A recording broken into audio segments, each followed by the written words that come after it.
Maka ada teknik yang bisa kita gunakan, yaitu teknik 20-20-20.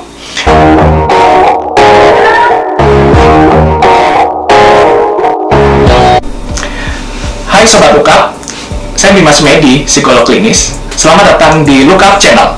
Apa kabar Sobat Lookup? Saya doakan semuanya dalam keadaan baik-baik saja, sehat, dan juga bahagia semuanya ya. Beberapa hari ini, kami dari channel Lookup Channel sering sekali mendapatkan request dari teman-teman viewer kita yang mengatakan bahwa tolong dong bikinkan sebuah video tentang bagaimana kita bisa mendampingi anak-anak kita di saat pandemi seperti ini, terutama anak-anak yang saat ini sedang belajar di rumah. Oleh karena itu, mari kita coba akan membahas apa saja sih yang mungkin bisa dilakukan oleh orang tua agar membantu agar anak-anak bisa belajar dengan baik di sekolah, di rumah, dan juga bisa tetap menjaga kesehatan mereka, baik itu sehat fisik maupun mental. Berikut tipsnya. Tips yang pertama adalah, 1. Kita sebagai orang tua harus menanyakan apa yang dibutuhkan oleh anak-anak kita. Menanyakan seperti apa? Kita harus bisa nih bertanya kepada guru-guru sekolahnya. Kira-kira dalam proses belajar di rumah, apa yang dibutuhkan? Contohnya ya, apakah kita butuh sebuah laptop mungkin? Atau memang tidak ada laptop, apakah kita membutuhkan handphone dan juga menggunakan koneksi internet? Itu adalah hal yang mungkin esensial sebagai penunjang buat agar anak-anak kita bisa lebih mudah belajar di rumah. Itu yang pertama ya, dalam artian itu yang berkaitan dengan teknologi. Nah, mungkin yang juga perlu ditanyakan adalah, yang kedua adalah, apa sasaran pembelajarannya? Nah, kita nih sebagai orang tua yang mungkin lebih fokus saat ini ketika pandemi mengawasi anak-anak di rumah, kita perlu menanyakan pada guru-guru, kira-kira semester ini pelajaran apa saja yang harus dipelajari, misalnya seperti itu. Kemudian capaiannya apa? Kalau misalnya berkaitan dengan matematika, maka mungkin anak-anak mungkin yang kelas 1 atau kelas 2 SD bisa menggunakan rumus perkalian dengan benar, misalnya seperti itu. Maka kita perlu untuk mengetahui capaian pembelajaran seperti apa. Agar apa nih? Agar ketika nanti anak-anak setelah belajar dengan guru-guru di pagi hari, maka mungkin ketika di sore hari kita bisa membantu anak-anak untuk mengerjakan PR dan juga mengulang pelajaran.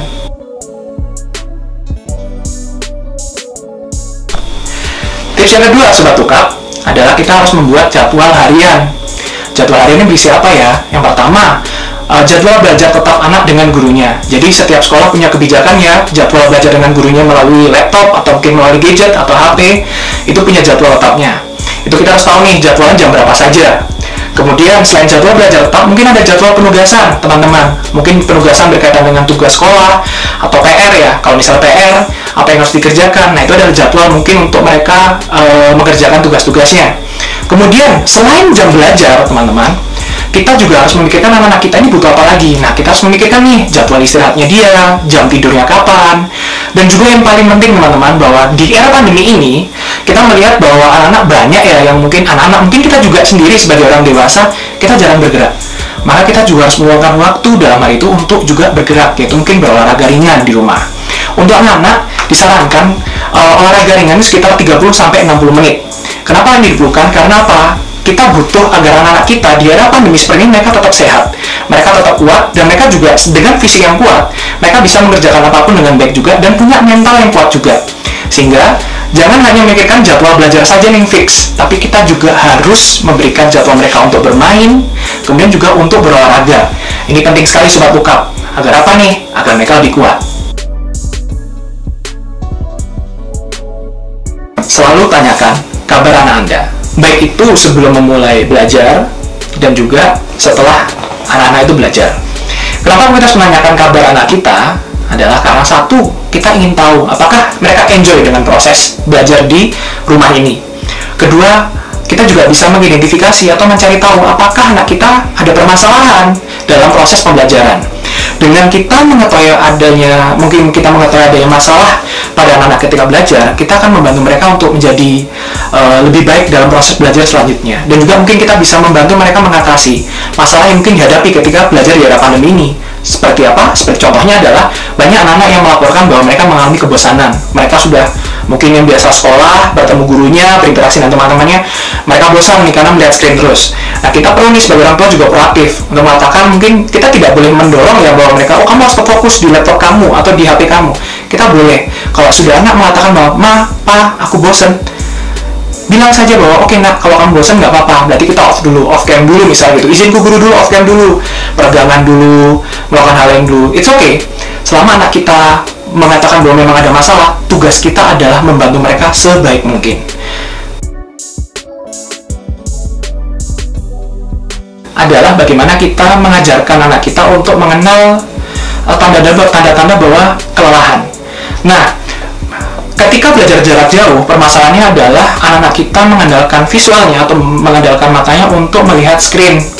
Dan melihat screen ini dalam waktu yang cukup panjang, itu akan menyebabkan mata sakit, kering, dan juga mungkin ketika sudah lelah, anak-anak juga tidak menjadi konsentrasi terhadap pelajaran tersebut. Maka ada teknik yang bisa kita gunakan, yaitu teknik 20-20-20. Nah, teknik triple 20 ini, itu adalah teknik di mana setiap 20 menit, kita harus mengistirahatkan mata kita. Dengan cara apa? Kita mengalihkan pandangan kita dari yang kita melihat screen terus, ya baik itu di laptop atau HP. Setiap 20 menit kita berhenti off cam dulu, kemudian kita bergerak. Nah, bergeraknya kemana nih? Kita bergerak mungkin boleh keluar rumah ya, dengan kondisi yang aman. Kemudian kita melihat suatu benda atau melihat pemandangan yang mungkin jaraknya sekitar 20 kaki.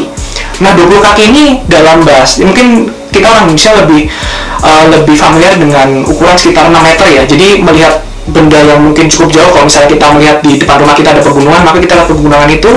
Nah, setelah kita melihat pegunungan itu ya, selama mungkin jaraknya sekitar cukup jauh, atau mungkin kalau dalam rumus ini 20 feet ya, 20 feet ya, atau 20 kaki.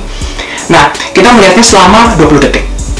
Nah, ini adalah cara yang bisa digunakan agar anak-anak untuk mengurangi kelelahan dari melihat screen. Nah, ketika anak mulai kelelahan melihat screen, sudah jelas pasti mata mungkin sudah mulai merasa perih ya, dan juga konsentrasi juga mulai tidak fokus, juga tidak baik, dan juga kita tidak mau kan anak kita malah menjadi tidak sehat. Maka kita harus mengenalkan teknik ini nih. Setiap 20 menit anak-anak diminta untuk beristirahat. Kemudian setelah saat 20 menit beristirahat itu apa yang bisa dilakukan? Nah, kita melihat nih, sambil bergerak, berjalan, kita lihat benda yang cukup jauh, jaraknya sekitar 20 kaki atau 6 meteran. Boleh melihat mobil di ujung jalan, atau kalau memang ada pemandangan gunung, lihat gunung. Dan melihatnya bagaimana? Kita melihat di satu titik itu selama 20 detik. Nah, ini adalah upaya kita untuk mengurangi kelelahan di mata anak-anak kita.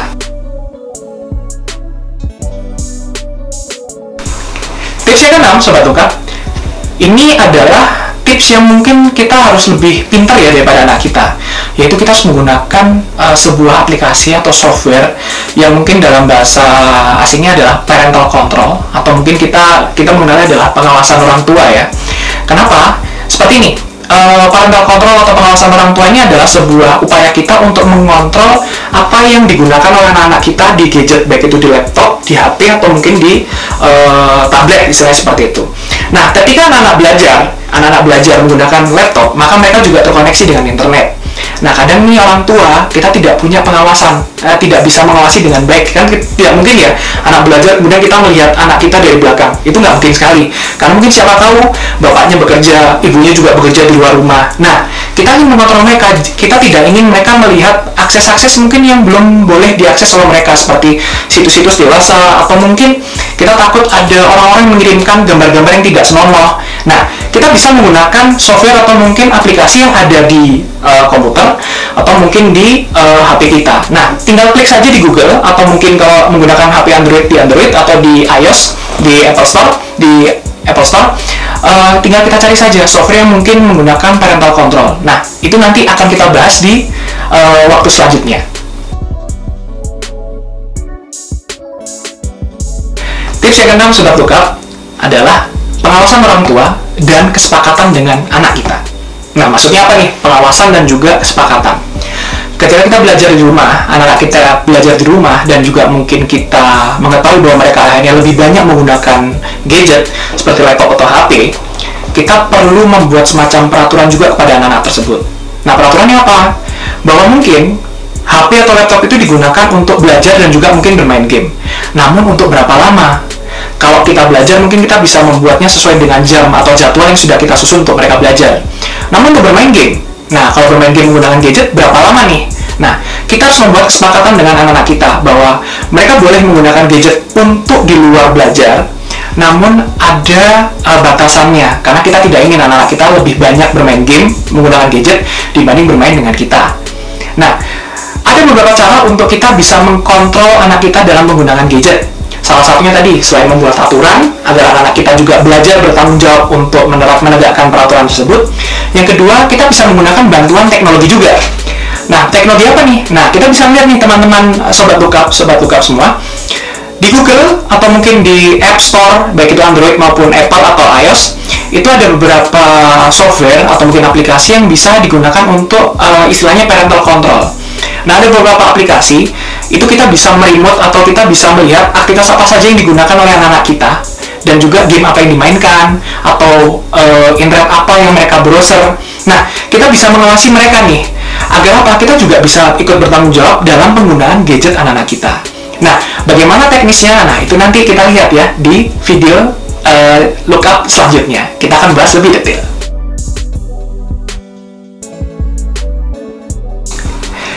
Tips yang terakhir, sobat lookup, adalah pengingat nih sebagai orang tua bahwa anak kita tidak kita nilai hanya karena proses belajar di sekolah saja.